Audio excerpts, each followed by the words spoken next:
வணக்கம் எல்லாருக்கும். ஒரு வழியா நம்ம எதிர்பார்த்துட்டு இருந்த ஐபிபிஎஸ் பிஓவோட ரிசல்ட் வந்துருச்சு. ப்ரிலிம்ஸ் ரிசல்ட் வந்துருச்சு. ஸோ இன்னையில இருந்து நம்ம பார்த்தா கரெக்டா 2 வாரம் தான் இருக்கு. நம்ம மெயின்ஸுக்கு ப்ரிப்பேர் பண்ண. ஸோ ரிசல்ட் வந்து நிறைய பேருக்கு பாசிட்டிவா வந்திருக்கும். நிறைய பேருக்கு எதிர்பார்த்த ரிசல்ட் வரல. ஸோ எனக்குமே நிறைய ஃப்ரெண்ட்ஸ் சொன்னாங்க எதிர்பார்த்த ரிசல்ட் வரல அப்படின்ட்டு. ஸோ அது உண்மைதான். நமக்கு அந்த நார்மலைசேஷன் என்ன கேட்டகரியில் நடக்கும் என்பதே யாருக்கும் புரியல. சோ அவ்வளவுதான் முடிஞ்சு போச்சு. சோ இதுவரைக்கும் கிளியர் பண்ணாதவங்க என்ன பண்றீங்கன்னா அடுத்து வர்ற எக்ஸாம்ஸ்க்கு நல்லா படிங்க. சோ எஸ்பிஐ கிளர்க்கு நல்லா பண்ணிருக்கீங்க. அடுத்து ஐபிபிஎஸ் கிளர்க் இருக்கு. சோ அதுக்கு நல்லா ப்ரிப்பேர் பண்ணுங்க. சோ நம்ம வந்து யாரையும் சொல்ல முடியாது. ஏன்னா போன வருஷம் ஐபிபிஎஸ் பியூ மெயின்ஸ் நடந்த நார்மலைசேஷன் பெருசாச்சு. நாங்க அது கொடுக்க போறோம் இது பண்ண போறோம் ஓவர் வந்துச்சு. சோ அது எதுவுமே நடக்கல. சோ இத வந்து இன்னும் கிளியர் ஆனவங்க உட்கார்ந்து மெயின்ஸுக்கு படிங்க. கிளியர் ஆகாதவங்க அடுத்து நம்ம என்ன பண்ணலாம் அவ்வளவுதான். நம்ம ஒரு நாள் நேத்தோட இந்த நாளை மறந்துருங்க. இன்னையோட அந்த நாளை மறந்துருங்க. அவ்வளவுதான். நம்ம என்ன பண்ணணும்னா அடுத்து நம்ம என்ன பண்ணணும் அவ்வளவுதான். ஏன்னா ரிசல்ட் வந்ததுதான். நம்ம எதையுமே மாத்த முடியாது. சோ நம்ம என்ன பண்ணணும் அப்படிங்கிறத தெளிவா முடிவெடுத்து நம்ம அதை என்ன பண்ணுவோம் படிக்க ஆரம்பிச்சிடணும். அடுத்து நம்மளுக்கு ரிசல்ட் பாசிட்டிவா வரல நெகட்டிவா வரலன்ட்டு இதை பத்தி யோசிக்காம என்ன பண்ணுங்க நீங்க அடுத்து படிக்க ஆரம்பிச்சிருங்க. ஏன்னா எக்ஸாம்ஸ் நிறைய இருக்கு. நமக்கு ஆர்ஆர்பி பிஓ இருக்கு. So RRB clerk SBI clerk IBPS clerk இருக்கு. ஸோ 4 எக்ஸாம்ஸ் இருக்கு. ஸோ அதுக்கு தெளிவா நம்ம இப்ப என்ன பண்ணுவோம் ஷெடியூல் போட்டு படிக்க ஆரம்பிச்சிருக்கோம். சரிங்களா? கண்டிப்பா நம்ம படிக்கிற எஃபர்ட்டும் நம்ம போடுற எஃபர்ட்டும் கண்டிப்பா வேஸ்ட் ஆகாது. ஸோ கண்டிப்பா ஒரு எக்ஸாம் கண்டிப்பா நம்ம கிளியர் பண்ணுவோம். கண்டிப்பா பண்ணுவோம். சரியா? ஸோ அடுத்து இப்போ நமக்கு இந்த ஒரு 2 வாரம் கரெக்டா ஒரு 14 டேஸ் நம்ம கையில இருக்கு. அப்படின்னா 14 டேஸ் நம்ம கையில இருக்கு. நம்ம இந்த டேல என்ன பண்றது? ஐபிபிஎஸ் பிஓ மெயின்ஸுக்கு நான் என்ன பண்றது அப்படிங்கறத ரொம்ப ரொம்ப ரொம்ப முக்கியம். 14 நாள் ரொம்ப குரூசியல். ஒரு டைலாக் இருக்கும்ல, அடுத்து வர போற 14 டேஸ் ரொம்ப குரூசியல் அப்படின்னு. அதே மாதிரிதான் இந்த 14 நாள் நமக்கு ரொம்ப ரொம்ப ரொம்ப முக்கியமான நாள். சோ கிளியர் ஆனவங்க எல்லாரும் என்ன பண்றீங்கன்னா நம்ம ரீசனிங்கை பொறுத்த வரைக்கும் நம்ம என்ன பண்ண போறோம் அப்படின்னா டெய்லி ஒரு செக்ஷனல் நம்ம எடுக்கிறோம். கண்டிப்பா என்ன பண்றோம் டெய்லி ஒரு செக்ஷனல் எடுக்கிறோம். என்னைக்கு வரை எடுக்கிறோம் அப்படின்னா இன்னையில இருந்து ஒரு 10 செக்ஷனல் கரெக்டா எக்ஸாமுக்கு முன்னாடி 2 நாள் விட்டுருங்க. அது வந்து full and full current affairs. நீங்க வந்து கரண்ட் அஃபேர்ஸ் ரிவிஷன் பண்ணணும். ஸோ ரிவிஷன் ரொம்ப முக்கியம். ஸோ சிஏ ரிவிஷன் பண்ணீங்க. ஸோ இதுல இருந்து ஒரு 10 செக்ஷனாவது நம்ம என்ன பண்றோம் எடுக்கிறோம். ஒரு 10 செக்ஷனாவது நம்ம என்ன பண்றோம் கண்டிப்பா எடுக்கிறோம். முக்கியமான விஷயம் செக்ஷனல் எடுக்கிறத விட அந்த கரெக்ஷன்ஸ் ரொம்ப ரொம்ப முக்கியம். நான் எப்பவுமே என்ன சொல்லுவோம் அப்படின்னா டெஸ்ட் போடுறது பெருசு இல்ல. அந்த டெஸ்ட்ல நம்ம கொஸ்டின்ஸை என்ன ஆர்டர்ல போட்டிருக்கோங்கிறதா ரொம்ப ரொம்ப முக்கியம். இதுக்கு முன்னாடி ஒரு இந்த பிலிம்ஸ் முடிஞ்சோடனே நான் வீடியோ போட்டுப்பேன். இதுக்கப்புறம் வர 45 டேஸ் நம்ம எப்படி ப்ரிப்பேர் பண்ணணும், இந்த மாதிரி நம்ம அப்ரோச் பண்ணணும், டெய்லி நம்ம எப்படி டெஸ்ட் போடுறோம், கரெக்ஷன் பாக்குறது, இது எல்லாமே சொல்லியிருப்பேன். ஸோ அதே மாதிரிதான் கரெக்ஷன் சேம் தான். ஸோ இதுக்கப்புறம் உட்காந்து என்ன பண்ண வேண்டாம்னா இந்த ஒரு செக்ஷன்ல வரும் ஒரு கொஸ்டின் ஒரு பசில் வச்சிருப்பாங்க. இருக்கிறதுலே உருவமான அந்த பசில் தான் இருக்கும். சோ நான் அதை உட்கார்ந்து போட போறேன்னு சொல்லி டைம் வேஸ்ட் பண்ணாதீங்க. சரியா? சோ எக்ஸாம் பொறுத்த வரைக்கும் அனலைஸ் ரொம்ப முக்கியம். நீங்க எப்படி அனலைஸ் பண்றோம்? ஃபர்ஸ்ட் விஷயம் செக்ஷனல் போடுறோம். செகண்ட் நம்ம பண்ண வேண்டிய முக்கியமான விஷயம் என்ன அனலைஸ். சரிங்களா? அனலைஸ் தான் நமக்கு ரொம்ப ரொம்ப முக்கியம். இந்த டெஸ்ட்டை எப்படி அப்ரோச் பண்ணிருக்கணும்.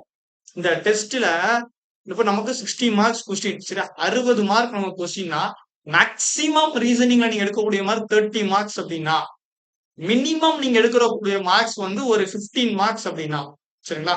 இது வந்து என்ன அப்படின்னா மினிமம் நமக்கு 15 மார்க் வரும். அதுவே நமக்கு மேக்சிமம்னா ஒரு 30 மார்க்ஸ் தான். அந்த செக்ஷனல்ல மினிமமா 15 மார்க்காச்சும் எடுத்திருக்கணும். ஆனா மேக்சிமம் 30 மார்க் தான் எடுக்க முடியும் அப்படின்னா அந்த மினிமம் எடுக்கக்கூடிய 15 மார்க் என்னன்னு நமக்கு தெரியும். ஃபர்ஸ்ட் விஷயம் அதான். மினிமம் இதுதான் நமக்குள்ள மினிமம். அந்த இந்த மினிமம் இருக்கு பாத்தீங்களா, இதை நம்ம ஃபாஸ்டா போட்டிருக்கணும். இதை தான் நம்ம டைமை சேவ் பண்ணணும்.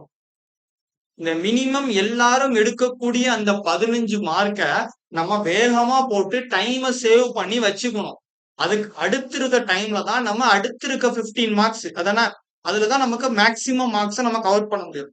சோ இந்த 15 மார்க்குக்கு நம்ம என்ன பண்ணிருக்கணும்? ஒரு எக்ஸாம்ல நம்ம கொடுத்திருக்க டைமிங்ல மினிமம் 15 எடுத்திருக்கணும். மேக்சிமம் 30 தான் எடுக்க முடியும் அப்படின்னா நான் உட்கார்ந்து இந்த 30க்கு மேல ஒரு பசில் இருக்கும். இந்த பசில் ஒரு 2 மார்க் பசில் இருக்குன்னு வச்சுக்கோங்க. இத போட்டா மினிமம் 25 மினிட்ஸ் ஆயிரும். இழுத்து விட்டுரும் அப்படின்னா இந்த பஸ்ல உட்கார்ந்து எக்ஸாம்ல எடுத்து நான் இது 2 மார்க் பஸ்லாவே இருந்தாலும் இதை நம்ம செக்ஷனல் டெஸ்ட்ல எடுத்து அரை மணி நேரத்துக்கு நான் அதை போடுவேன்னு சொல்லி டைம் வேஸ்ட் பண்ணாதீங்க. நம்ம இது அந்த மினிமம் மார்க்ஸ் உள்ள கொஸ்டின்ஸ் எது, மேக்ஸிமம் மார்க்ஸ் உள்ள கொஸ்டின்ஸ் எதுங்கிறத நம்ம பிரிக்கணும் ஃபர்ஸ்ட். கரெக்ஷன் பார்க்கும்போது சொல்றேன். கரெக்ஷன் பார்க்கும்போது மினிமம் மார்க்ஸை கவர் பண்ண பார்க்கணும். மேக்ஸிமம் இந்த எக்ஸ்ட்ரா எடுக்கக்கூடிய 15 மார்க் என்னென்ன ஏரியாஸ் அப்படிங்கறத நம்ம தனியா பார்க்கணும். சோ அதுபடி நம்ம போட்டிருக்கணும். சரிங்களா? இது மாதிரி சொல்லியிருப்பேன். நீங்க பிரிச்சுக்கோங்க. ஒரு நோட் எடுத்துக்கோங்க. கரெக்ஷன் பாக்கையில ஃபர்ஸ்ட் இதை அட்டன் பண்ணிருக்கணும், செகண்ட் இதை அட்டன் பண்ணிருக்கணும். நீங்க பிரிச்சிருப்பீங்களா?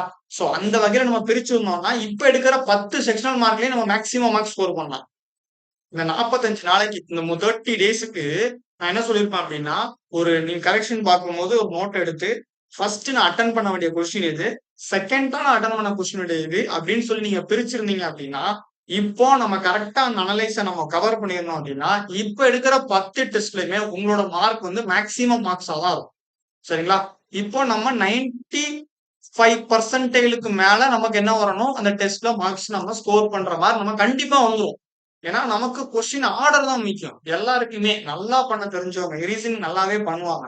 இருந்தாலுமே கொஸ்டின்ஸ் எடுக்க தெரியாம ஏதாவது ஒரு கொஸ்டினை நம்ம மாட்டிப்போம். ஸோ அந்த தவிர இந்த 10 வெர்ஷன்ல நம்ம 10 செக்ஷன் எல்லாம் பண்ணாதீங்க. டெஸ்ட் போடுங்க, அனலைஸ் பண்ணுங்க, அவ்வளவுதான். இப்போ நீங்க கரெக்ஷன் எப்படி பார்க்கணும் அப்படின்னா, எந்தெந்த கொஸ்டின்ஸ் எல்லாம் எக்ஸாம்ல அட்டன் பண்ண முடியுமோ அதை மட்டும் கரெக்ஷன் பாருங்க. சரியா?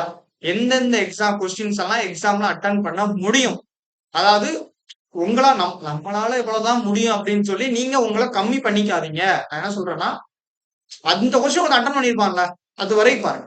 சரிங்களா? ஒரு டெஸ்ட் போறீங்க அப்படின்னா இந்த கொஸ்டினா வரைக்கும் அட்டன் பண்ணிருப்பாங்கல்ல, அப்ப அந்த கொஸ்டின்ஸ் எல்லாம் பாருங்க. அட்டன் பண்ணவே முடியாது, இதெல்லாம் எடுத்தா வாய்ப்பே இல்லை அப்படின்னா விடுங்க.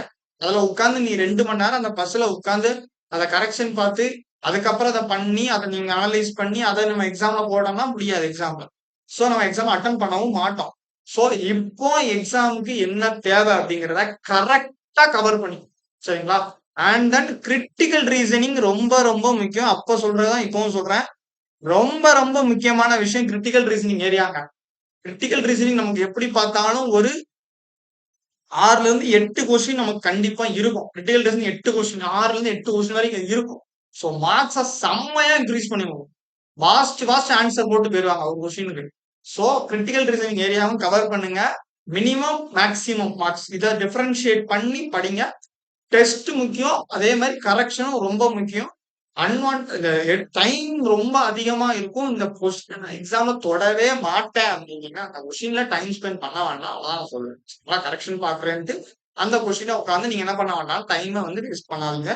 சோ ரொம்ப முக்கியம். இதுக்கு இருக்க 10 நாள், இந்த 10 செக்ஷன் தான் சரிங்களா? 14 நாள் இருக்கு. சோ நம்ம கரண்ட் அஃபேர்ஸ் ரிவிஷன் பண்ணணும், நிறைய டிஸ்கிரிப்டிவ்க்கு நம்ம பார்க்கணும். சோ எல்லாமே இருக்கு. சோ 10 செக்ஷனல், 10 செக்ஷனையும் பக்காவா பண்ணுங்க. பெர்சன்டேஜ் 95 குறையாம பார்த்தோம். சரிங்களா? So all the best. Clear ஆனவங்க கரெக்டா இந்த ஷெட்யூல் ஃபாலோ பண்ணிக்கோங்க. 10 செக்ஷன்ல எடுக்க போறோம். செக்ஷனல்ல மினிமம் மினிமம் மார்க்ஸ் எல்லாரும் கண்டிப்பா எடுத்திருக்கணும். நம்ம மேக்ஸிமம் மார்க்ஸை கவர் பண்ணணும். ஃபர்ஸ்ட் விஷயம் அனலைஸ் பண்ணுங்க, கரெக்ஷன் பாருங்க. தேவையில்லாத கொஸ்டினை டைம் வேஸ்ட் பண்ணி இந்த 10 நாளை வேஸ்ட் பண்ணிடாங்க. சரிங்களா? சோ டெஸ்ட், கரெக்ஷன், அனலைஸ் இதுதான் நம்மளோட வேலையே இந்த 10 செக்ஷனுக்கு. சரியா? சோ எக்ஸாம் கிளியர் ஆகாதவங்க இதை பத்தி எதுவும் கவலைப்படாதீங்க. ஒன்றும் பிரச்சனை இல்லை. அவங்க ஏதாவது லூஸ் தரமா ஐபிஎஸ் காரன் பண்ணிட்டு தான் இருப்பான். நம்ம உட்கார்ந்து ஓடிட்டே இருப்போம், படிச்சுக்கிட்டே இருப்போம். கண்டிப்பா நம்ம எக்ஸாம்ஸ் கிளியர் பண்ண முடியும் அடுத்த exams. So all the best. நல்லா பண்ணுங்க. எல்லாருக்கும் ஆல் தி பெஸ்ட்.